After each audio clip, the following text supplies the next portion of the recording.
আসসালামু আলাইকুম রহমতুল্লাহ।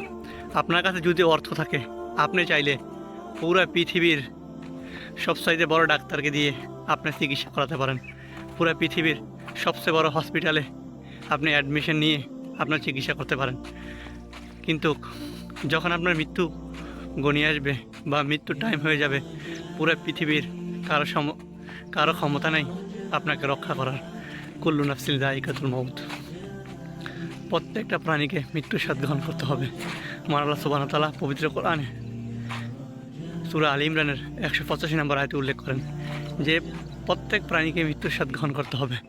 এবং মহান আল্লাহ সুবহানাহু ওয়া তাআলা পবিত্র কোরআনে সূরা মুলক অধ্যায় নম্বর 66 আয়াত নম্বর 2 উল্লেখ করেন যে জীবন এবং মৃত্যু আমি দিয়েছি তোমাদেরকে শুধুমাত্র পরীক্ষার জন্য, কে আমলে উত্তম।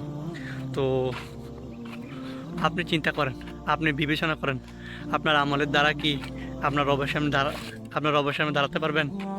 যদি মনে হয় না আমি পারবো না, তাহলে এখনই পরিবর্তন হন, এখন নিজেকে পরিবর্তন করুন। কত বছর জীবিত থাকবেন? 60 বছর, 70 বছর, তারপর তো মরতেই হবে।